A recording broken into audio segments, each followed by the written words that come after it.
Namo tassa bhagavato arahato sama sambuddhassa. Namo tassa bhagavato arahato sama sambuddhassa. Jayang werang pasawati dukang seti parajito. Uposando sukang seti hitwa jaya parajayang. Duka pata jani duka baya pata jani baya. Soka pata jani soka hutu sapi pipanino. Etawata jaamehi sambatang punya sambadang. Sapi dewa numudantu saba sambati sidia. Danang dadantu sadaya. Silang rakantu sabada. Bawana biratahuntu. Gajantu dewata gata. Sapi Buddha balapata, pace kanan cayang balang, arahanta nanca tejena, rakang wandami sabaso.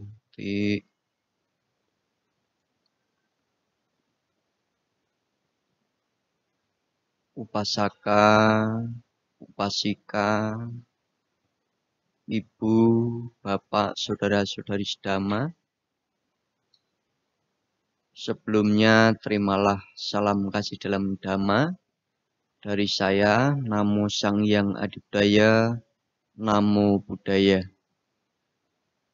Pada kesempatan Minggu hari ini merupakan kesempatan yang baik, khususnya bagi saya bisa berjumpa dengan ibu bapak, upasaka upasika, saudara-saudari sedama, serta adik-adik. Ya. Bisa berjumpa bertatap muka, ya, tetapi melalui layar monitor, mungkin bisa komputer atau HP atau di HP masing-masing, ya. Jadi pada hari ini saya berhadapan dengan kamera, ya, kamera syuting, ya. Jadi tidak biasanya, karena ini merupakan pertama kali atau perdana saya memberikan Dhamma Desana melalui streaming, live streaming, ya. Baiklah ibu bapak, saudara-saudari sedama, pada kesempatan hari ini saya akan berbagi sedikit mengenai mengembangkan 10 parami. Ya, kalau bahasa Pali parami, kalau Sanskerta bisa disebut paramita. Lalu parami itu sendiri artinya apa? Nah, parami itu berasal dari kata parama, yang artinya adalah tertinggi. Secara umum kita bisa menyebutnya menyempurnakan kesempurnaan itu sendiri. Artinya adalah kita melatih diri untuk selalu mengembangkan kualitas-kualitas bajik di dalam diri kita masing-masing. Ya, jadi kesempurnaan itu bisa dicapai, bisa diraih, tetapi harus dengan usaha yang memang benar-benar gigih dan giat, seperti halnya yang dilakukan oleh Pangeran Siddhartha sendiri. Jadi ibu bapak, saudara-saudari sedama, tekad sebelum beliau lahir menjadi Pangeran Siddhartha, dulunya dari banyak kelahiran lampau yang mungkin kita tidak bisa menghitungnya. Beliau berulang-ulang terus-menerus, ya, sangat panjang, waktu yang sangat lama. Beliau menjadi bodhisatwa, menyempurnakan kebajikan atau parami ini sangat lama, ya. Tidak semata-mata misalkan lahir langsung bisa mencapai tingkat sama Sang Buddha, tetapi beliau melalui banyak kelahiran yang lampau menjadi bodhisatwa, terlahir sebagai bodhisatwa, sebagai mungkin kita bisa melihat, bisa menengok ke belakang melalui sutta atau melalui tek-tek Tripitaka yang kita punya, kita bisa melihat bahwa ternyata untuk menyempurnakan parami menjadi sama Sang Buddha itu tidak mudah. Beliau pernah terlahir sebagai Raja Burung Merak, pernah terlahir sebagai rusa di masa sebagai bodhisatwa kehidupan lampau. Dan akhirnya beliau pernah menjadi petapa Sumedha. Dan pada kehidupan sekarang ini, ibu bapak, saudara-saudari sedama yang sudah kurang lebih 2600 tahun yang lalu, ya. Beliau pernah mengajarkan kita semua dhamma yang sangat indah pada awalnya, indah pada pertengahannya, dan indah pada akhirnya. Beliau berhasil mencapai sama Sang Buddha. Itu semua adalah berkat atau karena daya upaya beliau terus-menerus mengembangkan kebajikan atau kesempurnaan parami itu sendiri. Lalu ke-10 parami itu apa saja, ibu bapak, saudara-saudari sedama? Yang pertama adalah nekama. Nekama ini disebut sebagai pelepasan. Lalu pelepasan yang seperti apa? Kita berlatih diri, sebetulnya muaranya sama, ibu bapak, saudara-saudari sedama. Kita semua berupaya untuk melakukan pelepasan itu.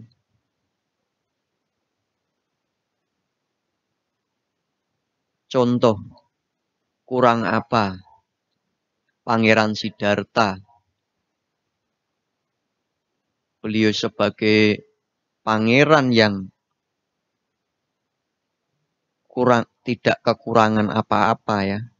Jadi hidup di istana, Hidup di istana itu kurang apa lagi?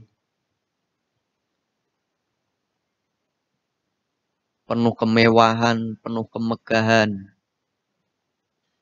Kalau dikatakan itu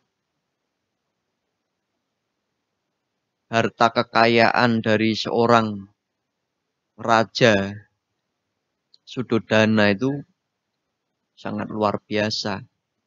Dan beliau sebagai putra Sakya, sebagai pangeran yang tidak kekurangan apa-apa. Tetapi karena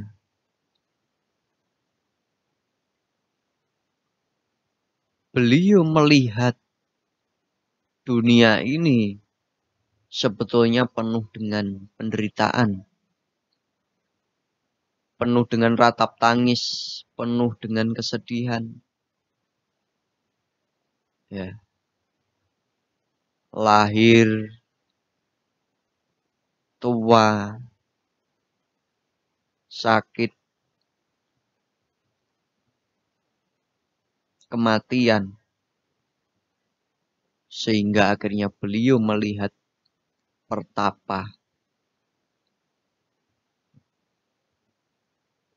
Hal-hal ini yang menyebabkan Pangeran Siddhartha bertanya-tanya pada dirinya, pada diri sendiri.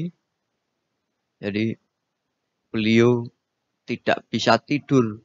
Nah, kalau bahasa kerennya galau ya. Jadi waktu melihat hal-hal tersebut, usia tua, sakit-sakitan, lapuk, kematian, dan pertapa, beliau galau.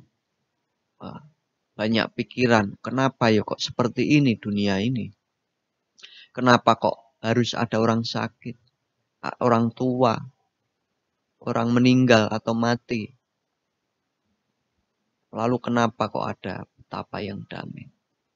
Akhirnya karena mempunyai perasaan-perasaan yang seperti itu, pikiran yang seperti itu, maka beliau memutuskan meninggalkan istana dan melakukan pertapaan. Pertama kali beliau melarikan diri dari istana Kapilawastu yang diiringi oleh kuda putihnya Kantaka dan Cana,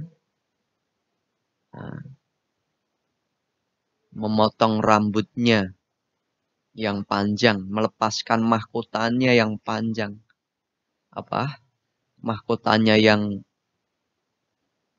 gemerlap mewah ya.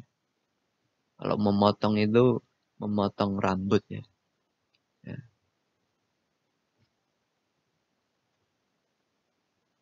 Lalu beliau pergi ke berbagai hutan ya, di pertapaan-pertapaan yang saat ini mungkin terkenal ya.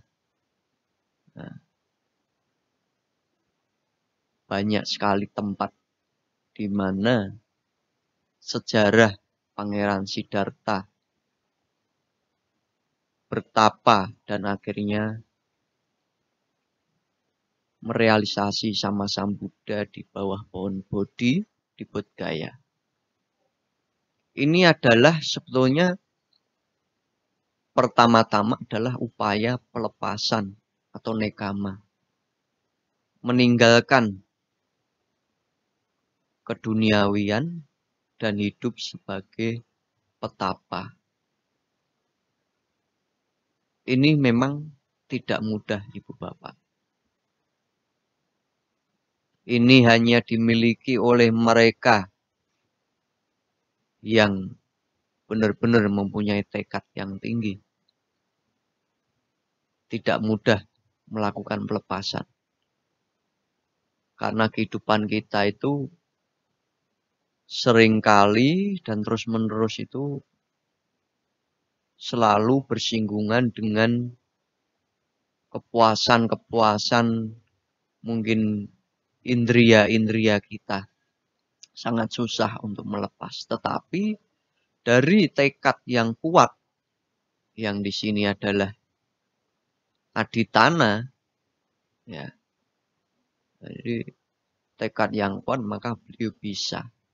Karena juga sudah menanam. Dari masa lalu beliau sudah menanam. Maka akhirnya beliau bisa. Pada kehidupan ini, beliau mencapai sama Sang Buddha. Atau sama Sang Buddha Gautama. Selanjutnya, Ibu Bapak adalah dengan menyempurnakan apa lagi? Yang kedua adalah wirya. Wirya parami. Jadi kita mengembangkan wirya. Wirya itu adalah semangat. Semangat ya ulet. Ulet ya semangat. Jadi kita semangat apa? Wirya ini.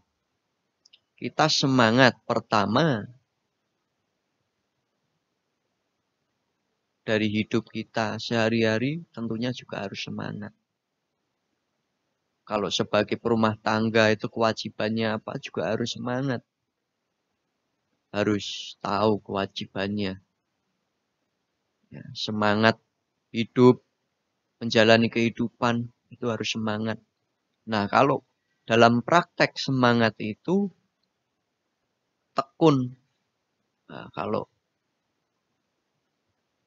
ibaratnya praktek kebajikan, berbuat baik juga harus semangat. Nah, inilah yang dinamakan wirya parami. Jadi kita harus semangat, Ibu Bapak. Nah, semangat melakukan kebajikan-kebajikan untuk menyempurnakan parami kita masing-masing atau kita sendiri. Selanjutnya adalah meta. Meta parami ini adalah kita berusaha melatih diri untuk selalu cinta kasih, welas asih kepada sesama maupun kepada semua makhluk. Ya. Kita berupaya berlatih cinta kasih, welas asih. Mungkin saat kita dalam keadaan dibenci pun atau mungkin disakitin orang lain atau orang lain selalu membenci kita atau memfitnah kita atau menuduh dengan hal yang tidak semestinya yang tidak kita lakukan. Kita selalu mengingat bahwa kita mempunyai dasar yaitu welas asih atau cinta kasih yang disebut meta. Jadi kalau meta cinta kasih welas asih kita kembangkan maka tidak akan membalas apapun apa yang dilakukan oleh orang lain atau makhluk lain. Kita berupaya untuk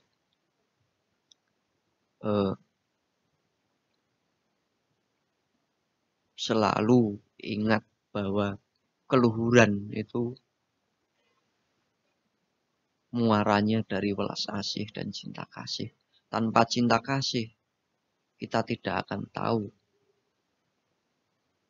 yang namanya sifat-sifat luhur. Jadi cinta kasih atau welas asih ini sangat penting bagi kita dalam menjalani hidup ini.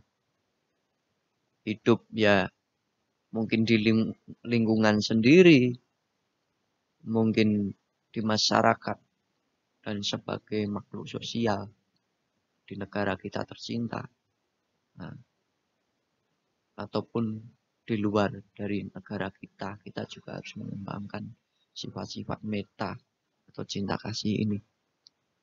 Selanjutnya adalah aditana, Ibu Bapak.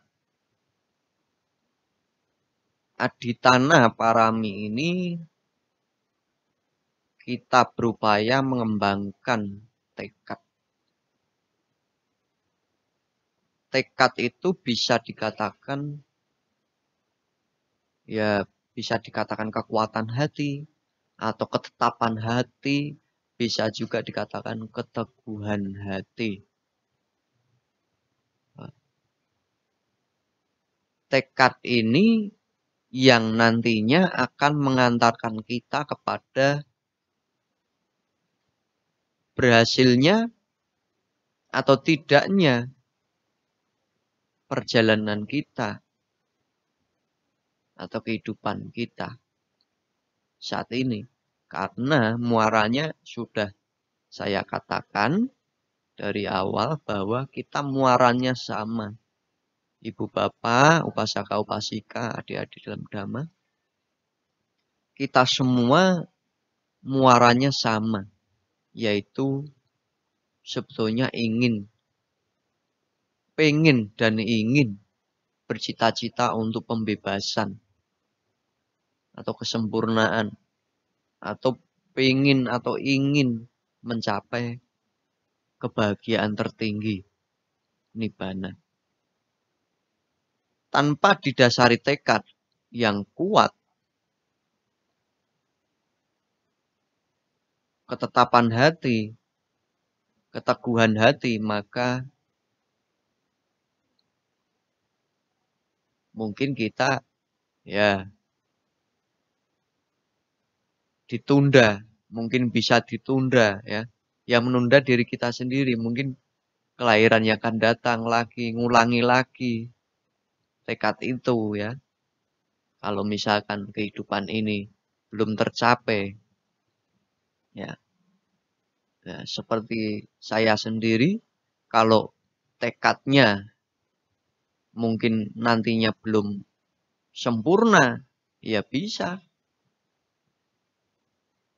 Kelahiran yang akan datang berusaha untuk mengembangkan tekad itu. Aditana parami. Jadi ini adalah kita berupaya mengembangkannya.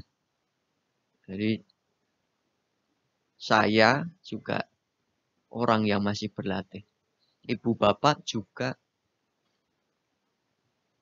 karawasa untuk rumah tangga yang masih berlatih sama.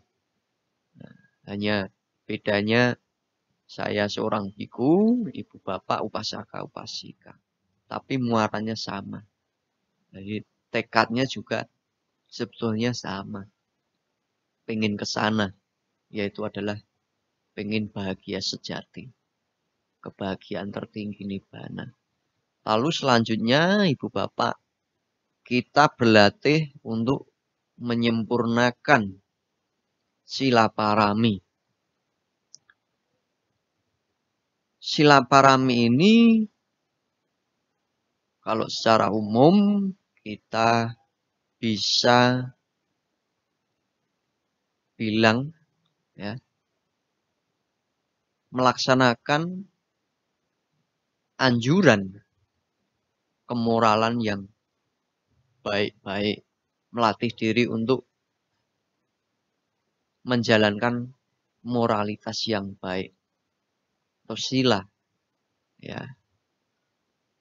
Kalau di negara kita tercinta ada 5 sila, di dalam Buddhis, di dalam ajaran Buddha juga ada 5 sila. Kita berupaya untuk melatih diri mengembangkannya, melatihnya dalam kehidupan sehari-hari. Dari segi apa misalkan sila? Pertama, melatih diri menghindari pembunuhan, melatih diri menghindari pencurian, melatih diri menghindari perbuatan-perbuatan asusila, melatih diri menghindari ucapan-ucapan yang tidak bermanfaat atau berbohong atau omong kosong yang tidak ada faedahnya atau tidak berguna.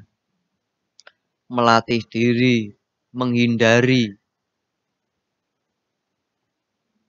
makanan, minuman yang dapat melemahkan kesadaran. Nah,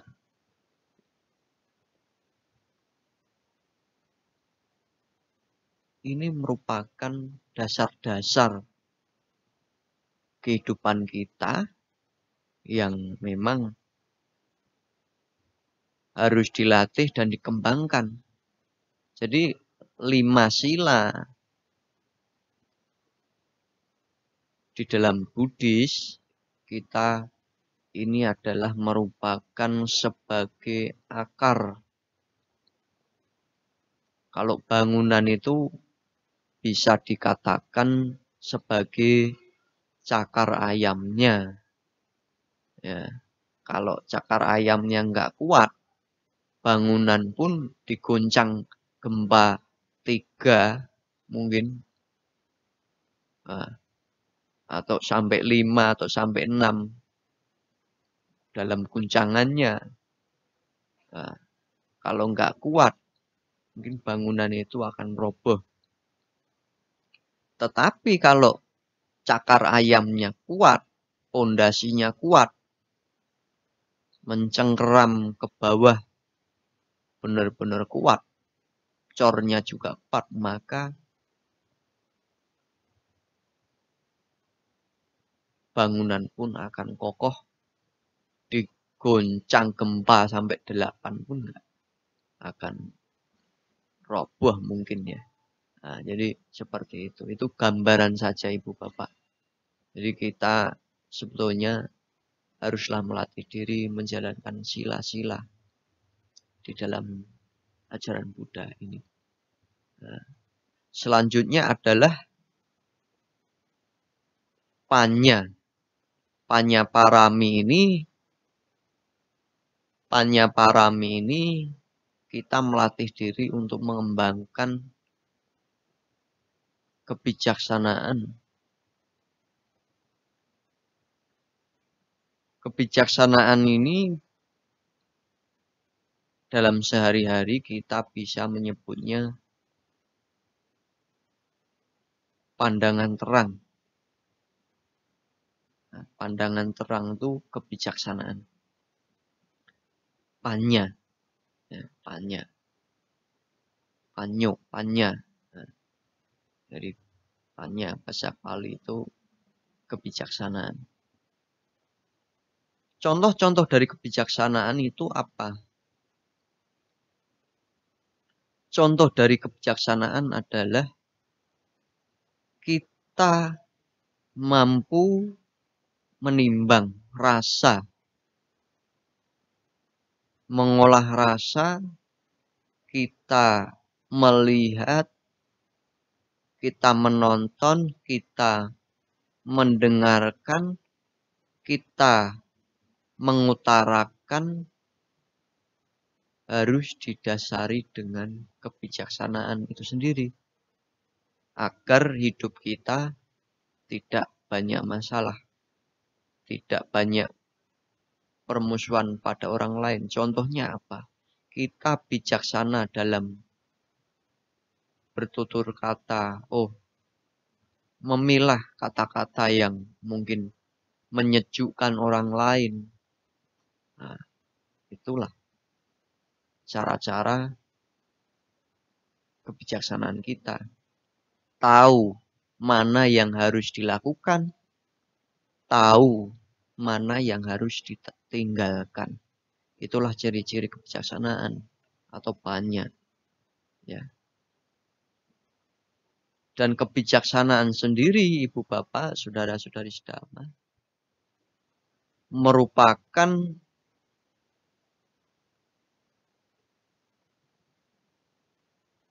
bagian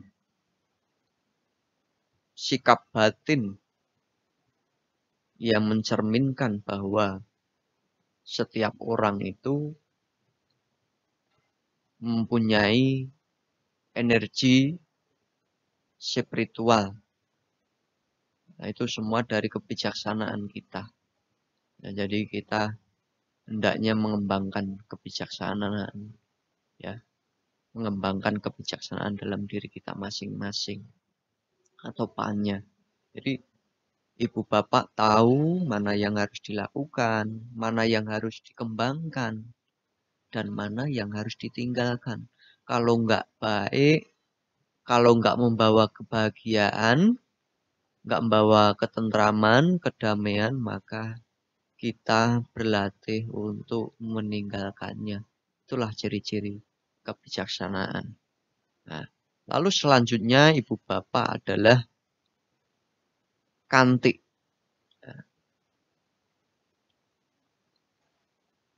Kantik ini adalah melatih diri untuk sabar, kesabaran. Jadi Sang Buddha mengatakan kantik paramang tapo titika. Nah, kesabaran adalah merupakan praktek pertapaan yang paling tinggi. Kalau seseorang mampu sabar, itulah ketahanan. Ya. Mampu sabar, itulah praktek pertapaan tertinggi.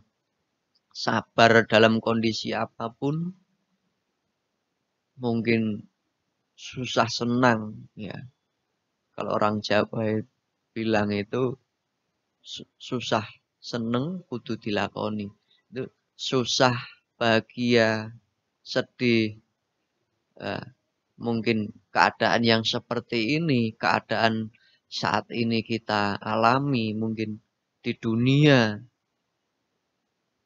di Nusantara, kita mengalami yang namanya wabah, ya, penyakit menyebar ke seluruh penjuru dunia. Ini juga batin kita ibu bapak, Upasaka Upasika yang di rumah atau dimanapun Anda berada, kita perlu yang namanya kantik, kesabaran kita. Melalui kesabaran, kita semua akan melewati masa-masa ini. Tanpa kesabaran, mungkin hidup kita menjadi kurang nyaman, nggak enak. Ya. Tetapi karena kita punya kesabaran batin yang merupakan praktek pertapaan, maka kita berusaha untuk berdiam, menuruti anjuran-anjuran dari pemimpin tertinggi di Nusantara ini, mengikuti anjuran-anjuran pemerintah untuk sabar, untuk bertahan di tempat, untuk tidak pergi ke kerumunan, ya, tidak pergi kemana-mana yang sekiranya kurang penting. Karena virus corona ini kayak kalau dikatakan itu kayak makhluk gaib yang mungkin kita tidak ngerti dan kita tidak nampak. Kata orang makhluk gaib, tetapi bukan makhluk gaib. Ini adalah virus, ya. Seperti mungkin bisa dikatakan jenis apa ini kalau virus? Mungkin seperti apa ya? Hewan kecil, terkecil apa ya? Nah, jadi virus itu sangat berbahaya. Nah, bahkan senjata yang ampuh di dunia ini, mungkin pesawat siluman atau pesawat Sukhoi yang bisa mungkin menghantam orang dengan pelurunya, dengan rudalnya, itu masih kalah dengan virus ini. Maka kita, ibu bapak, saudara-saudari sedama harus waspada dan hati-hati, ikuti anjuran pemerintah. Ini lebih berbahaya. Ini lebih berbahaya dibanding alat-alat tempur mungkin. Nah, jadi kita mampu bersabar inilah yang paling penting. Yang bisa menyelamatkan kita. Jadi yang selanjutnya UPK Parami, Ibu Bapak, Saudara-saudari sedama. UPK Parami ini adalah kita berusaha melatih keseimbangan batin. Keseimbangan batin. Jadi keseimbangan batin, contohnya apabila kita mengalami mungkin dari luar,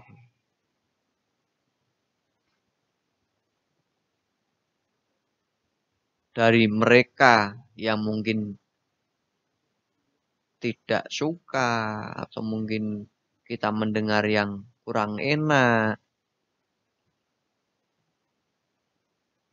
atau hal-hal yang tidak mengenakkan, kita melatih UPK ini, keseimbangan batin. Menyadari bahwa orang itu ada kalanya sedemikian rupa. Ya, kalau di dunia ini ada pahit, ada manis, ada cinta, ada benci, ya, dan sebagainya. Itu keseimbangan batin ini adalah memang praktek yang merupakan harus kita latih dalam kehidupan sehari-hari. PK ya. Nah, jadi selanjutnya adalah saca parami, yaitu kejujuran. Nah, jadi kita melatih kejujuran di dalam diri kita, dalam kondisi apapun, kita berusaha jujur. Ya, kalau kita misalkan bohong, misalkan melakukan kesalahan, kita berani bilang jujur. Nah, kalau bohong berani bilang bohong itu artinya jujur, kita melatih kejujuran. Jadi tidak ada orang itu bohong terus, juga tidak ada. Pasti semua orang ingin berubah lebih baik. Jadi kejujuran ini merupakan pondasi juga, pondasi batin kita. Lalu selanjutnya Ibu Bapak adalah dana. Dana parami ini kesempurnaan dari memberi, praktek berderma. Ini juga bisa dikatakan latihan melepas kemelekatan kita. Ini kita melatih untuk memberi, berdana kepada siapapun. Bisa berdana kepada sanak keluarga, kakak atau adik, ibu atau ayah, orang-orang di sekeliling kita, atau di masyarakat, atau dimanapun kita berlatih mengembangkan dana. Ya. Dana, parami. Tanpa dana juga nggak lengkap sekiranya. Ya, kurang lengkap. Nggak ada dana itu nggak lengkap, Ibu Bapak. Ya. Dana kehidupan.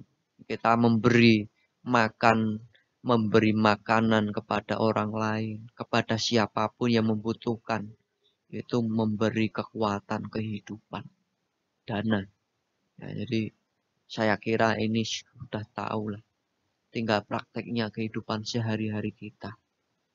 Ya, jadi yang penting prakteknya Ibu Bapak. Kalau teori, kalau ceramah dhamma itu sering kita dengar, yang penting nyata nih atau sesungguhnya saja kita praktek itu. Tidak usah terlalu banyak teori saja, tetapi praktek nyata yang paling penting. Jadi Ibu Bapak bisa melaksanakan latihan dana ini, praktek langsung ke masyarakat. Kemanapun Anda bisa berdana, latihlah. Itu yang paling penting. Nah, jadi kesimpulannya di pertemuan yang perdana dengan saya pada kesempatan yang baik pada hari ini. Nah, jadi kesimpulannya adalah kita melatih diri ya sebagai ya seorang biku atau sebagai perumah tangga garawasa, upasaka upasika. Ini adalah dalam rangka menyempurnakan parami atau paramita itu sendiri yang dikatakan parama atau tertinggi. Jadi ini muaranya sama, adalah kebahagiaan sejati yang menjadi cita-cita kita. Itu sekiranya dari saya yang bisa saya uraikan atau saya sampaikan pada hari ini. Semoga sinar Dhamma selalu menuntun kita dari kegelapan menuju cahaya yang lebih terang, dan semoga semua makhluk tidak kehilangan kesejahteraan yang telah mereka peroleh. Semoga semua makhluk turut berbahagia. Sabe sata bawantu sukitata. Semoga semua makhluk turut berbahagia. Akhir kata, terimalah salam kasih dalam Dhamma. Namo Sang Hyang Adibudaya, Namo Buddhaya. Terima kasih.